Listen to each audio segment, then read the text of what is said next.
자, 여러분 안녕하세요. 오늘도 선생님이랑 같이 독서 보도록 할게요. 우리 수능 특강 52쪽 한번 펴봅시다. 자, 쌤이랑 오늘 살펴볼 작품은 이제 적용학습 고전시가 5 부분의 가랑 나 총 두 작품이야. 근데 일단은 이제 핵심 정리 먼저 볼게. 1번 가에 대한 핵심 정리야. 니미오마 학원을 하고 이렇게 작자 미상되어 있는데 얘들아 일단은 이걸 한번 봐봐. 가와 나를 먼저 한번 볼게. 봤을 때 좀 어때? 지금 뭔가 우리가 일반적인 시조 모양이랑 좀 다르지? 얘가 초장, 그리고 중장, 그리고 마지막 종장. 일반적인 시조는 이렇게 초, 중, 종 해가지고 한 줄씩. 이것도 심지어 숫자 수 맞춰가지고 이렇게 되어 있었잖아. 근데 여기 보면은 어때? 중장이 엄청 길지? 마찬가지로 여기 나 부분을 봐도 지금 초, 중, 종이라고 했을 때 중장이 이렇게 엄청 길어. 이렇게 중장이 일반 시조에서 중장이 길어진 형태를 뭐라고 하냐면 사설시조라고 해. 자, 이 사설시조를 우리가 오늘 살펴볼 건데 간략하게 사설시조에 대한 배경 지식을 학습해 보자면은 사설시조는 일반적인 평시조, 우리가 어제가 아니라 어제 배운 시조 중에서 어제가 아니라 지난 시간에 배운 시조 중에 뭐 시내 흐르는 꼴에 바위 지어 초당 삼고 뭐 달 아래 밭을 갈고 구름 속에 누워시니 뭐 이런 거 우리 배웠었잖아. 신임은 시조라던가 아니면 이조년 시조, 이화의 월백하고 은하니 삼경인제 하면서 이렇게 배웠던 거 있잖아. 기억나? 그거 같은 경우는 평시조라고 해, 평시조. 근데 그 평시조는 누가 보통 창작했냐면 사대부. 사대부들이 주로 창작한 시조야. 그리고 좀 이제 이때 당시의 기생은 나름 이제 학문적 지식이 굉장히 뛰어난 사람들이었으니까. 근데 이 사설 시조는 견해가 두 가지가 있는데 1번은 보통은 이렇게 작자 위상인 경우가 많아, 사설 시조는. 그래서 1번은 평, 평민들, 평민들이 주로 향유했던 시조인 거야. 그래서 누군지 이름도 잘 안 밝혀져 있고 그냥 유행가처럼 사람들끼리 이렇게 저렇게 불렀던 노래다라고 평민이 향유했다라는 견해 1. 견해 2는 그냥 양반들이 쓴 거야. 근데 이때 당시 양반이라는 계층은 뭔가 우리가 이제 권력을 누리기도 하지만은 양반이 지켜야 할 도리 같은 것도 있을 거 아니야. 근데 그 도리를 지켜야 되니까 이 사설 시조를 쓴다고 말을 못 하는 거야. 그래서 자기 이름을 일부러 안 밝히고 이렇게 작자 미상으로 둔 거지. 근데 왜 양반들이 이런 사설 시조를 쓰는 걸 숨겼을까라는 견해가 나온 이유가 뭐냐면은 사설 시조라는 것은 내용 자체가 굉장히 진솔해. 막 이런 거 보면은 사대부들이 썼던 평시조 같은 거 보면 굉장히 현학적이고 뭔가 유교적이고 또 뭔가 이념 같은 게 잘 드러나고 이러잖아. 그러니까 딱 보기만 해도 굉장히 정형적인 느낌이 든다면은 사설시조는 봤을 때 이렇게 중장이 끊임없이 길어진 엄청 길잖아. 그리고 그 시어 자체도 굉장히 뭐라고 해야 되지? 쉽고 이해하기 쉽고, 그 다음에 자신의 마음을 거침없이 드러낸단 말이야, 사설시조에서는. 그래서 이런 부분 때문에, 양반들이 숨겼다라고 얘기를 하는 거야. 사설시조는 내용이 진솔하다라는 게 특징이라는 거야. 요 사설시조에 대한 간략한 배경, 평시조와 비교했을 때의 배경 기억하면서 쌤이랑 같이 핵심 정리 한번 살펴보도록 하겠습니다. 일단은 니미오마 학원을 먼저 볼게. 핵심 정리. 자, 주제가 뭐야, 주제. 임을 만나고 싶어 하는 간절한 마음을 얘기했다고 하니, 간절한 마음? 오케이. 갈래 사설시죠. 특징, 임을 기다리는 마음을 뭐 어떻게 과장되게 묘사했대. 그리고 특징이 서민적 진솔성과 해학성과 낙천적 태도가 드러난다. 낙천적 태도가 드러난다고 하네. 자, 어디서? 행동을 구체화하는 부분에선 서민적 진솔성, 착각 모티브가 나타나는 데서는 해학성, 그리고 마지막으로 낙천적 태도가 드러난다고 하는데 이거는 작품을 살펴보면서 쌤이랑 같이 볼게. 일단 한번 보자. 니미오마 학원은 이미 우마하거늘 저녁밥을 지어 먹고 일찍 지어 먹고 자 중문을 나서서 대문을 나가서 지방 문지방 위에 치다다 바삐 나가 앉아서 치다라 앉아 이수로 가액하고 이수로 가액한다는 게 뭐냐면 이렇게 사람이 이렇게 있으면은 팔을 이렇게 들어가지고 이마 이렇게 이마에 그 손날 대는 거 있잖아 이렇게 이리저리 살펴볼 때 뭔지 알지? 이수로 가액하고 오는가 가는가 건넌상 건너서 있는 건너산 바라보니 검어 힘들 셔 있거늘 검고 희뜩한 것이 서 있거늘 저야 임의로다. 자, 저야 임의로다. 임의라고 생각을 한 거야. 저 멀리에 이제 이미지를 상상해봐, 얘들아. 이렇게 밥 먹고 이렇게 마루에 앉아가지고 이렇게 있다가 아, 님 언제 오지? 언제 오지? 하면서 이렇게 이마에 그 손 짚고 왔다 갔다 보다가 저 멀리 건너산을 바라보니까 뭔가 희끄무레 하고 거뭇거뭇한 것이 이렇게 서 있어. 사람 모양 같아. 그래서 하면서 저건 임이야 하면서 달려나가는 거야. 버선을 벗어서 품에 품고 신을 벗어서 손에 쥐고 곤비님비님비 곤비 천방지방 천방 즉 이제 이런 건 뭐라고 생각하냐면 음성상징어인데 의태어라고 생각하면 되는데 되게 열심히 뛰어가는 그런 모습이라고 생각하면 돼. 그래서 막 근데 지금 봐봐 얘들아. 양말을 품에 품고 또 신을 벗어가지고 손에 쥐고 막 정신없지. 그래서 정신없이 막 뛰어가는 거야. 진대, 마른데.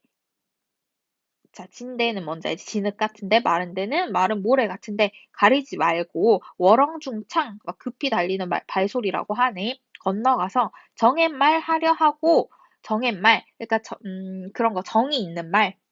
내가 지금까지 널 기다렸어. 너 너무 보고 싶었어. 이런 말을 하려고 하고, 곁눈을 흘낏 보니, 상년 7월 열사흔날 갈 까벗긴 주추리 3대 솔들이도 날 속였다라고 하는데 이게 뭐냐면은 작년 7월 열사흔 날 갈가서 벗긴 3대 줄기 3대 그냥 3대 여기 보면은 씨를 받느라고 껍질을 세워둔 3의 줄기라고 생각하면 되는데 이 사람 모양인 줄 알았는데 그냥 이렇게 이게 뭉쳐져 있던 나뭇가지들이라고 생각하면 되는 거야. 그게 살뜰히도 날 속였네 라고 얘기를 하네.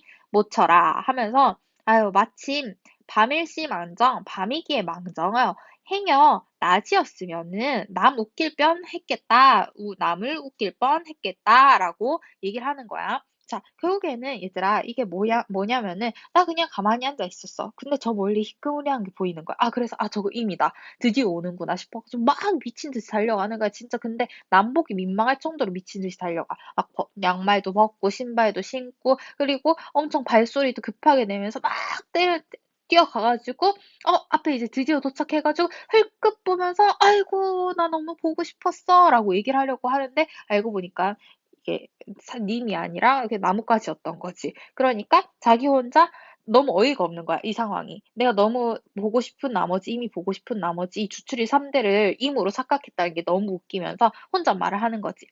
마침 밤이기에 망정, 행여 낮이었으면, 아유, 남들이 날 보면서 너무 웃었겠네, 라고 얘기를 하는 거야. 자, 여기에서 얘들아, 대표적으로 나타나는 게 뭐야? 지금, 착각으로 인해서 시작됐지. 맞지? 처음에 이 주추리 3대를 임으로 착각하는 것에서 이러한 행동이 시작된 거야. 그러면 얘들아 여기에서 근데 지금 중간에 임을 만나러 가는 과정 또는 행동이 지금 나타나고 있잖아. 근데 이 과정이나 행동이 어떻게 나타나?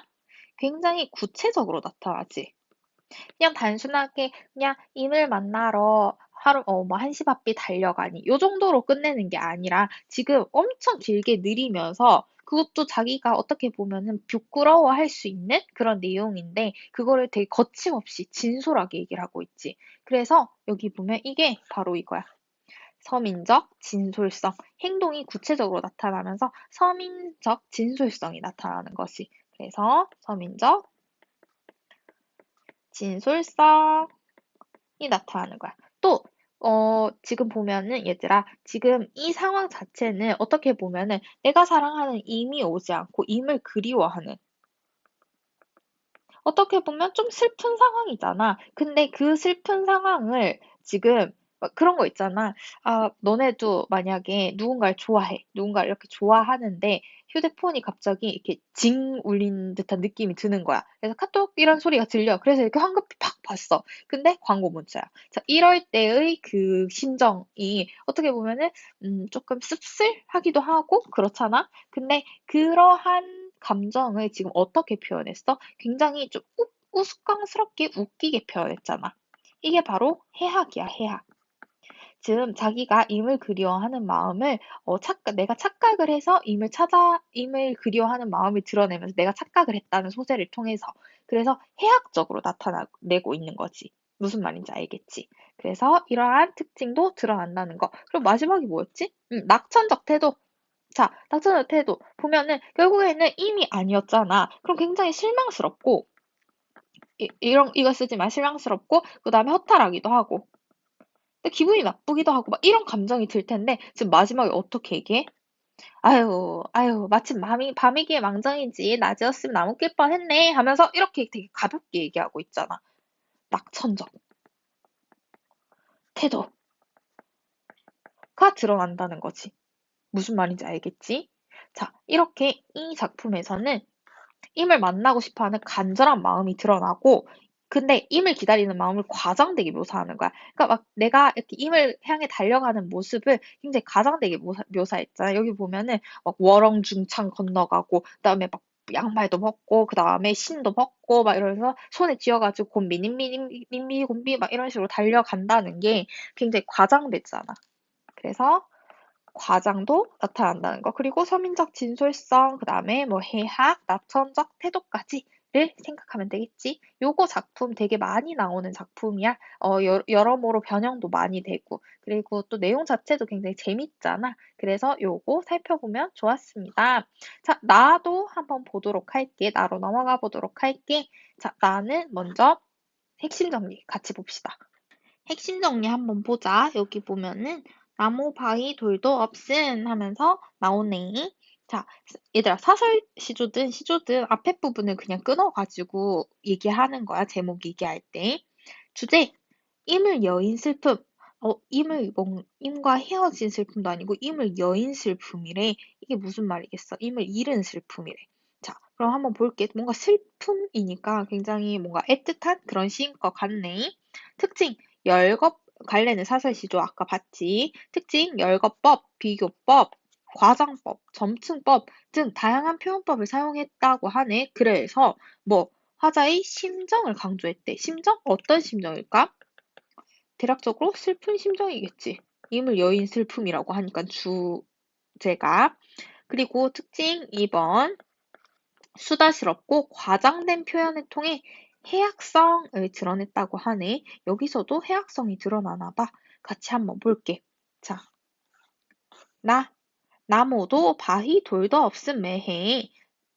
매개 쫓친 가토리 안과 자, 이게 무슨 말이냐면 나무도 바위도 돌도 없는 왜 산에 매에게 쫓긴 까투리의 마음과 라고 얘기를 하고 있어. 자, 까투리가 있는데 까투리는 그냥 새야, 새. 이렇게 새야. 자, 근데 이제 산에서 얘가 막 쫓기는 거야. 매한테. 엄청 큰 새한테 이렇게 쫓기는 거야. 매한테. 근데, 자, 그러면은 뭔가 얘가 숨을 곳이 있어야 될 거 아니야. 나무에 아니면 바위에 아니면 돌에 이런 데 숨어야 되는데 이런 게 전혀 없는 진짜 그 황무지 같은 그 노란 산 있잖아. 나무 하나 없는. 그런 산에서 매한테 쫓기고 있는 까투리의 마음과 대천바다 한가운데에 일천석을 실은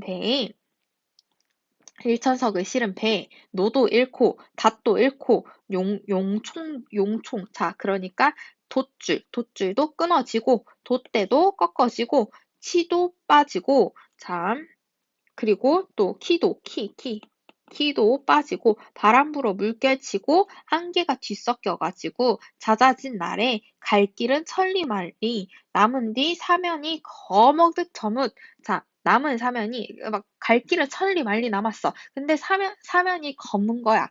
거뭇거뭇하고 어둑어둑해서 저물어서 천지가 적막하고 그 다음에 거센 파도가 있는데 수적을 만난 도사공의 마음. 수적. 해적이라고 생각하면 돼. 해적을 만난 도사공의 마음과, 자, 마음과 엊그제 님을 잃어버린 내 마음이 어디다가 견주리오? 라고 해서 내 마음이 더 슬프다. 라고 얘기를 하고 있는 거야. 자, 생각을 해봐. 지금 이미지를 상상했을 때 지금 아무것도 없는 허허벌판에서 매한테 쫓기는 까투리 마음, 그리고 굉장히 지금 중장을 느려가지고 도사공을 이제 뱃사공이라고 생각하면 돼. 뱃사공이 막 태풍이 불어가지고 이제 막 배가 너덜너덜해진 거야. 이 돛도 끊어지고 닷도 없어지고 그다음 키도 끊어지고 막, 근데 막 태풍은 아직 불고, 근데 날도 저물었어. 심지어 갈 길은 천리 만리 남았는데, 근데 이것도 너무 슬퍼 죽겠는데 갑자기 야 다네나 하는 해적을 만난 거야. 얼마나 슬퍼. 자, 근데 그 도사공의 마음, 까투리의 마음보다 내 마음이 더 슬퍼다는 거야. 엊그제 임을 여희였으니까. 이 말을 계속하고 있는 거야. 결국에는 지금 여기 쭉 보면은 중장에 보면 대천바다 한가운데 일척서를 실은 배에 하면서 여기 노도 잃고 닷도 잃고 영정도 끊고 해서 쭉 해가지고 천리만리 남은데까지 여기 줄 쳐봐. 자, 이게 무슨 말이냐면, 자, 여기에서 지금 얘가 뱃사공이 어떤 상황인지를 장황하게 열거하고 있지. 나열하고 있어. 그리고 또 점층법을 사용하고 있어. 얘들아, 점층이 뭐야? 점점 커지는 거야. 지금 노도 잃고 닭도 잃고 그다음 돛줄도 잃고 돛대도 꺾어지고 하면서 뭔가 상황이 점점 악화되고 있지. 점층법을 통해서 사용하고 있어. 그래서 이러한 표현법을 통해서 뭘 제시하고 있어? 어떤 상황? 설상가상. 우리가 설상가상 하면서 이런 말 쓰지. 자, 믿을 수 없는 그런 상황을 제시하고 있습니다. 그리고 마지막 종장 보면은, 여기 보면은, 그래서 엊그제 님 여인 내 안에다가 얻다가 가을이요 하면서 결국에는 까투리, 누구랑 비교하고 있어? 까투리랑, 이 가토리가 까투리야. 그리고 도사곡의 어떤 심정? 절박한 심정과 어떻게 비교하고 있어. 비교를 통해서 무엇을 나타내고 있어? 화자의 참담한 심정을 드러내고 있는 거야. 얼마나 슬프겠어. 엊그제 이미 죽었다고 생각하는데, 그냥 쉽게.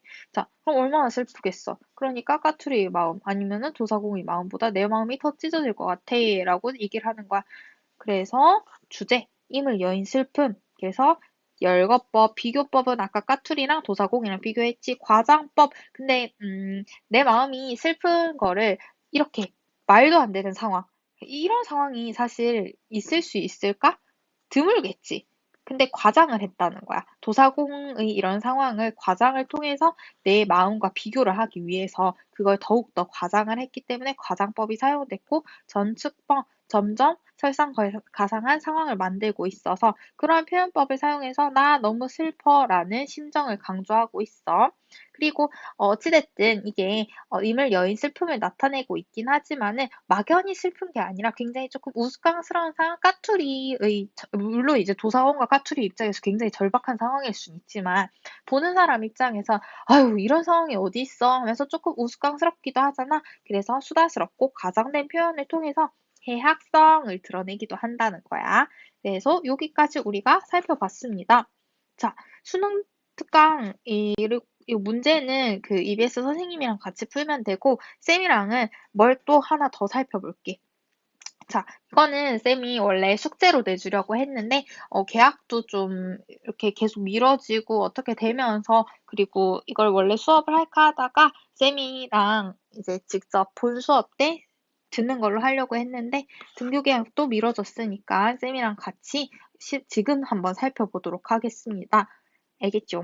이거, 그 독서 과제 4번에 있거든. 그래서 여기 프린트물은 쌤이 미리 올려놨어. 그래서 너네가 그거 프린트 해가지고 같이 쌤이랑 보면 됩니다. 알겠죠? 같이 그럼 한번 보도록 합시다. 먼저 소설의 내용에 대해서 우리가 살펴볼 거야. 그 전에 이제 뭐 소설의 서술상의 특성이라던가 아니면 시의 내용이라던가 아니면은 시의 표현과 형식에 대해서 우리가 미리 살펴봤어. 그래서 소설의 내용 살펴볼 건데 수능 특강 18쪽 같이 펴보면서 쌤이랑 같이 볼게요. 자, 1번 인물에 대해서 살펴본다고 하네. 인물이 뭐야? 라고 했을 때 자, 인물은 캐릭터라고도 한대. 맞지? 우리가 애니메이션 같은 거 보면 그 캐릭터 되게 매력적이잖아. 굉장히 특이하잖아. 이런 얘기를 많이 하잖아. 근데 이 캐릭터는 우리말로 성격이라고 해석을 한다고 하네. 근데 이 캐릭터라고도 인물을 얘기를 하는데 구분하기도 한데 어떻게? 캐릭터는 인물의 내적 속성 그리고 인물은 외부 관찰 대상 이런 식으로 구분을 하기도 한다고 하네. 그래서 이 경우 캐릭터는 작품에서 인물이 수행하는 고유한 역할을 통해 드러내는 개성을 뜻한다라고 얘기를 하네. 쉽게 얘기하면 어떤 거냐면은 자, 인물이라는 것은 예를 들어 어떤 작품을 가져와 볼까? 홍길동전 전에 주인공 누구야? 당연히 홍길동이겠지. 길동이가 있어. 자, 길동이라는 사람이 있어. 근데 이 홍길동은 어떤 사람이야? 굉장히 의로운 도적이지. 그래서 정의롭고 그 다음에 또 강직하고 뭐 이런 영웅적인 면모 있잖아. 영웅적 면모들.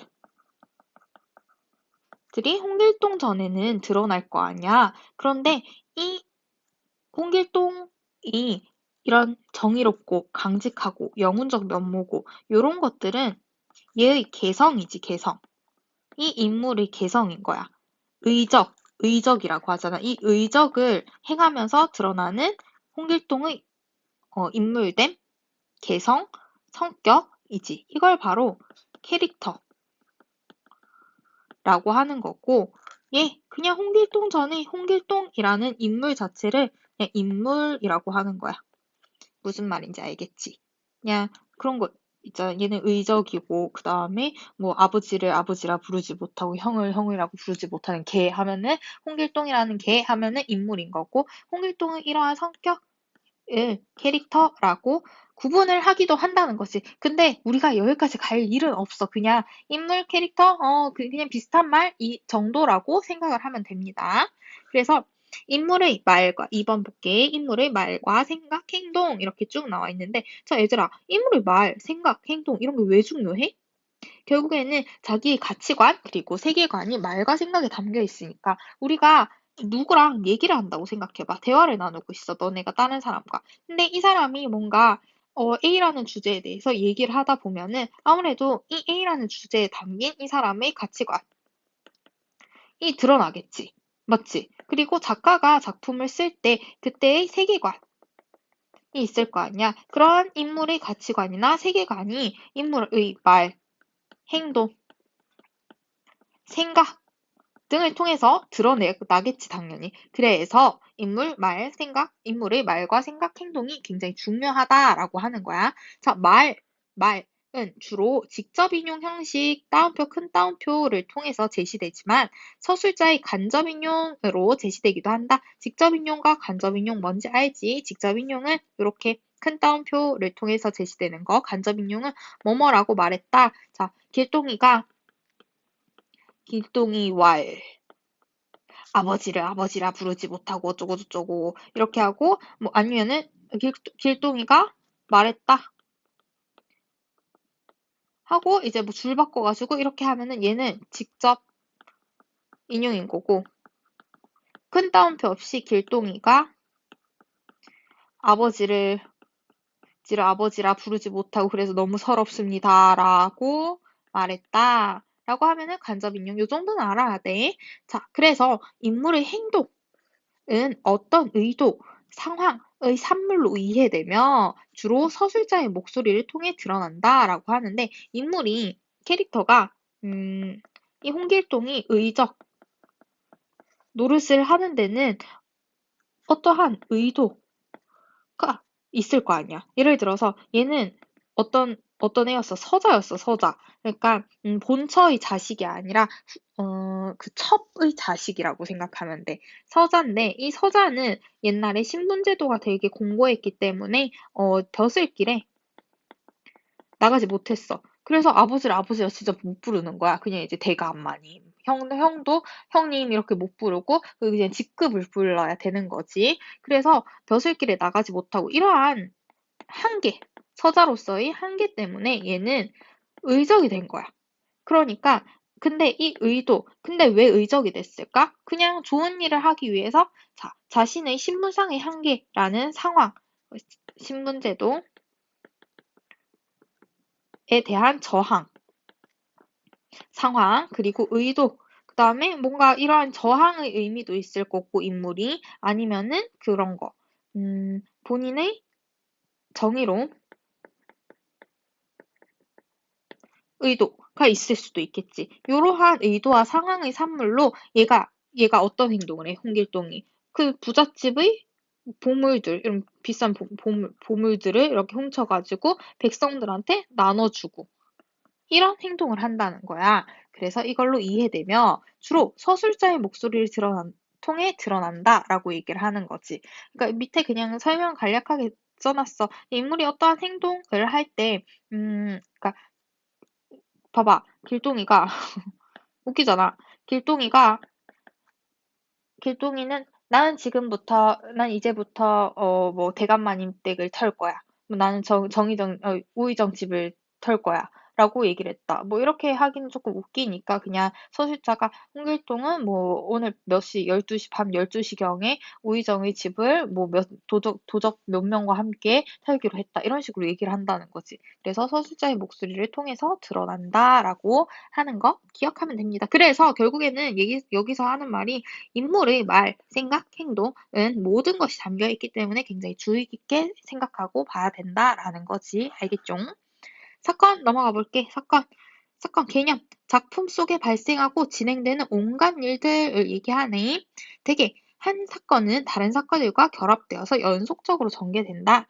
인물들의 행동을 유발하기도 하고 인물들의 행동이 곧 사건으로 제시되기도 한다라고 하는데 결국에는 우리가 소설이라는 게 진행되려면은 A, B, C, 자, 부부의 세계. 쌤, 최근에 부부의 세계 되게 많이 봤거든. 근데 거기에서, 쉽게 얘기하면은 그냥 원래, 월, 본부인, 본처, 그 다음 지선우, 그 다음에 바람남, 이태오, 그 다음에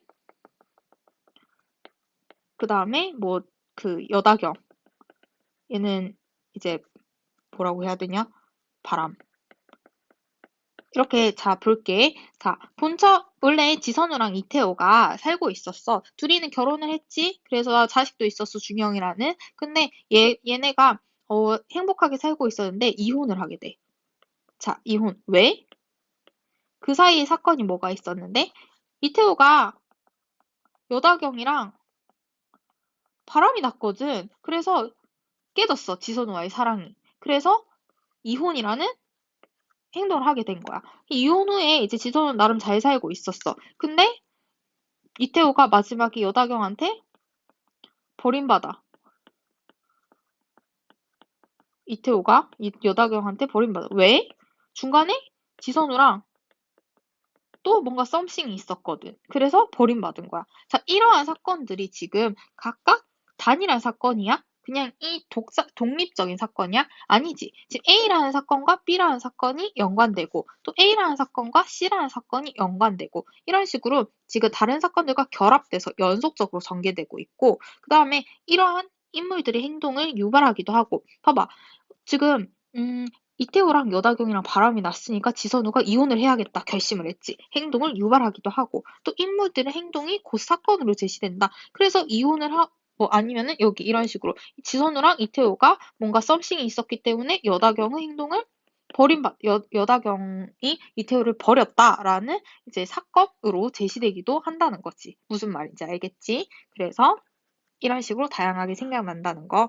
사건의 연쇄. 자, 사건의 연쇄란 자, 시간 순서대로 일어나는 사건들. 그래서 선후관계만 맺기도 하고 인과관계를 맺기도 한다. 그냥 단순하게 시간 순서대로 뭐 A라는 사람이 태어나가지고 뭐 초등학교 때 뭐 했고 중학교 때 뭐 했고 고등학교 때 뭐 해서 대학해서 결혼하고 뭐 하고 이런 식으로 그냥 쭉 선후관계만 나열될 수도 있는데 중간에 어렸을 때 있었던 사건이 나중에 뭐 결혼할 대상과 연관이 있었던 뭐 원인과 인, 과, 결과의 관계를 맺기도 한다는 거지. 그래서 사건의 인과관계를 바탕으로 플롯 구성이 만들어진다는 거야. 자, 플롯 구성의 5단계 뭔지 알지?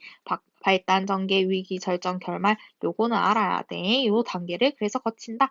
사건은 보통 요 소설의 플롯은 이 5단계라고 생각하면 돼. 그래서 사건의 개념 그리고 사건의 연쇄를 살펴봤고 여러분들이 잘 알아야 됩니다. 마지막 배경 한번 볼게. 마지막이야. 쉬어 이거. 배경은 뭐 다양해 지금. 여기 보면은 공간적 배경, 시간적 배경 쭉 나와 있는데 그냥 요 세 개만 지금 쌤이 표시해 놨잖아. 요 세 개만 집중적으로 한번 봐봐. 공간적 배경. 사건이 일어나는 곳이 지리적 위치, 지형, 풍경, 사물이 놓여 있는 장소 등등등인 건데 그냥 말 그대로 예를 들어서 그런 거지. 전설 같은 경우는 구체적인 공간적 배경이 나오잖아. 전라남도 어디 면, 어디 어디 면에 있는 무슨 바위를 살펴보면 하면서 이렇게 시작이 되잖아. 그래서 구체적인 공간적 배경이라는 것은 말 그대로 어디가 배경인가, 지금 어디에 있는가, 위치를 얘기하는 거. 시간적 배경은 인물의 행동이 연출되고 사건이 벌어지는 시대, 시기, 계절, 밤, 낮 등의 시간인 거야. 그래서 뭐 겨울일 수도 있고, 가을일 수도 있고, 아니면은 뭐 밤일 수도 있고, 아니면은 뭐 1994년일 수도 있는 거고, 아니면은 뭐 일제강점기일 수도 있는 거고, 그런 시대의 시기, 계절, 밤낮 등의 시간을 얘기해. 사회적 배경은 사회 현실이나 역사적인 상황을 나타낸다라는 건데, 뭐 그런 거, 뭐 5.18 민주항쟁에 대한 그런 역사적 사건이라던가 아니면은 또 뭐가 있을까? 일제강점기 이런 것들을 생각하면 되겠지. 자, 이것은 근데 이러한 것들이 있어. 근데 이거 왜 중요해? 기능을 한번 볼게. 배경을 왜 살펴야 되는데? 1번 인물의 행동과 사건의 개연성을 부여한다는 거. 2번 작품의 분위기에 조성한다.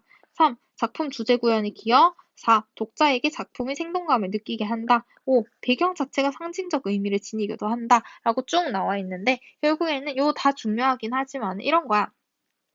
인물의 행동, 사건에 개연성을 부여한다. 일제강점기 기에 태어난 거야. 아니면은 6.25 전쟁이라고 하자. 6.25 전쟁 시기를 겪은 인물이 있어. 그러면은 얘는 전쟁에 대한 트라우마가 생겨가지고 사건이 발생이 돼. 그러면은 이 6.25 전쟁에 대한 트라우마가 있는 인물을 만들기 위해서는 이 6.25 전쟁에 이 인물이 있었다는 것이 반드시 필수적으로 있어야 되겠지. 그래서 인물의 행동과 사건의 개연성을 부여하기 위해서 이 배경이 존재를 한다는 거고 분위기를 조성한다. 분위기는 이 작품이랑 같이 보자. 그리고 작품의 주제에 기여한다. 마찬가지로 근데 뭐든 간에 이제 소설을 구성하는 그 어떤 것이든 간에 작품 주제에 기여를 한다고 생각하면 돼. 결과적으로 얘도 같이 보고 작품의 생동감을 느끼게 한다. 그냥 막연하게 옛날 옛적에 하면서 이렇게 시작하는 것보다 뭐 어떤 구체적인 배경이 드러나면은 독자도 그걸 상상하면서 읽을 수 있으니까 생동감을 느끼게 하는 거. 자, 마지막 여기 지금 쌤이 예시로 손창섭의 비 오는 날이라는 작품을 가져왔는데 이게 뭐냐면은 남매가 있었어. 여기에 남매가 등장을 하거든. 근데 자, 여자애랑 남자애가 있어. 근데 한쪽은 여자애는 지금 신체적, 육체적 불구, 남자는 정신적 불구라고 생각을 하면 돼. 자, 이게 뭐냐면은 이때 6.25 전쟁 이후가 배경이야. 전쟁으로 인해서 이 여자 아니, 남매인데 여자애는 육체적으로 불구가 됐어. 다리가 한쪽이 불편해. 그래서 쩔뚝쩔뚝 걸어. 그리고 남자애는 이러한 트라우마 때문에 정신적으로 뭔가 굉장히 안 좋은 상황을 직면하게 돼. 그런데 이 여자애들과 남자애가 사는 집이 굉장히 낡아빠진 집인 거야. 그래서 항상 그 비가 오면은 물이 새가지고 여기 양동이를 놔둬야 돼. 양동이를 놔둬가지고 이 물이 다 차면은 밖에 내다버리고 물이 다 차면 밖에 내다버리고 이래야 되는 집인 거야. 근데 항상 비가 와, 작품 안에서. 계속 비가 오거든. 그러면은 상상을 해봐. 지금 육체적 불구, 정신적 불구, 모두가 지금 둘 다 정신적으로든 육체적으로든 온전치 못한 애들이 사는 집에 그 비가 오면은 비가 새는 집에 항상 있어. 근데 계속 비가 와, 작품에. 분위기 어떨 것 같아? 굉장히 우울하지. 듣기만 해도 우울하지 않아? 자, 그러면 여기에서 이 비라는 것은 배경이지. 배경으로 작용하고 있지. 자, 이 배경이 봐봐.